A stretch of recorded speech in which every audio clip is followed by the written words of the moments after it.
Hello friends, તમારું સ્વાગત છે આશુ હોમ કુક કિચનમાં. હેલો ફ્રેન્ડ્સ, આજે હું બનાવવાની છું ચણાના લોટવાળું સરગવાનું શાક. અહીંયા મેં સરગવાની 5 થી 6 સેમ નંગ લીધેલી છે અને સરગવાને અહીંયા આપણે આ રીતે કટપીચ કરી અને સરગવાને બાફી લેવાનું છે.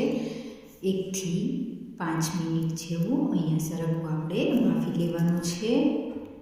અહીંયા સરગવાને બફાતા છે વાર નથી લાગતી. સરગવો અહીંયા ફટાફટ બફાઈ જાય છે. સરગવાને તમે અહીંયા વરાળથી પણ બાફી શકો છો. હવે અહીંયા તમે જોઈ શકો છો, અહીંયા આપણો એવો સરસ સરગવો બફાઈ ગયો છે. હવે આપણે સરગવાનું પાણી એક જાર લઈશું અને બધું જ નિતારી લેવાનું છે. આ રીતે આપણે બધું પાણી નિતારી લેવાનું છે સરગવામાંથી. અહીંયા મેં 1 નંગ આદું ક્રશ કરી લીધેલું છે અને 6 થી 7 કળી લસણની ક્રશ કરી લીધેલી છે અને 2 નંગ મરચાં કટ કરી લીધા છે. અહીંયા આપણે એનો વઘાર કરવાનો છે. વઘાર માટે અહીંયા કટ કરી લીધેલું છે. હવે આપણે અહીંયા એક પેન લઈશું અને એમાં 2 ટેબલ સ્પૂન ઓઇલ નાખીશું. ઓઇલ ગરમ થાય એટલે 1 ટીસ્પૂન રાઈ, 1 ટીસ્પૂન જીરું એડ કરી દેવાનું. 5 થી 6 નંગ લીમડાના પાન અને ક્રશ કરેલું 1 ઇંચ તજ લઈ લેવાનું છે.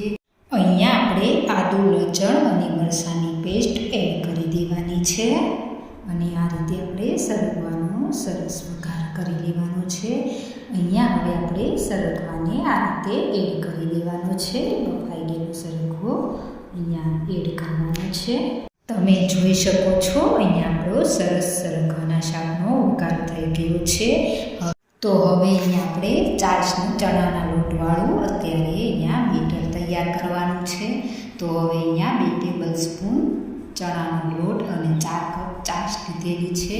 તો હવે આપણે એમાં 1 ટીસ્પૂન મીઠું એડ કરીશું અને 1 ટેબલ સ્પૂન ગોળ એડ કરીશું અને હવે આપણે અહીંયા બેટર તૈયાર કરી લઈશું.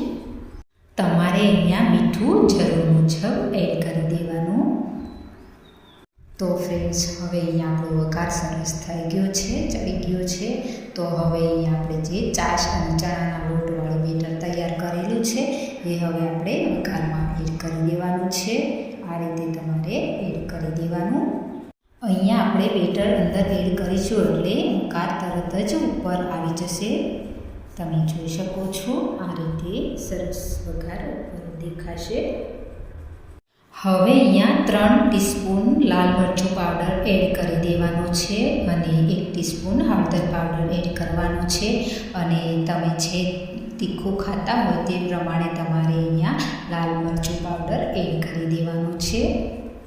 તો હવે આપણે અહીંયા સરસ આ રીતે મિક્સ કરી લઈશું. હવે અહીંયા તમારે બેટરને 3 થી 4 મિનિટ જેવું અહીંયા હલાવતા રહેવાનું છે આ રીતે. અને અહીંયા બેટર ઘટ સરસ એવું થઈ જશે અને અહીંયા સરગવાની ફ્લેવર પણ કઢીમાં બેસી જશે. એટલે કઢીવાળું અહીંયા સરગવાનું શાક સરસ એવું અહીંયા બનવાનું છે અને પણ બની ગયું છે. તમે જોઈ શકો છો, અહીંયા સરગવાનું શાક નાના બાળકોથી લઈ અને મોટા વડીલોને બધાને ભાવે એવું ટેસ્ટી અને સરસ બનવાનું છે. તો તમે જોઈ શકો છો, અહીંયા આપણું સરગવાનું શાક બની ગયું છે અને અહીંયા આપણે ધાણા ઉપર સ્પ્રિંકલ કરી દેવાના છે આ રીતે. તો ફ્રેન્ડ્સ, તમે જોઈ શકો છો, અહીંયા કઢીવાળું સરગવાનું શાક સરસ એવું બની ગયું છે. તો તૈયાર છે કઢીવાળું સરગવાનું શાક.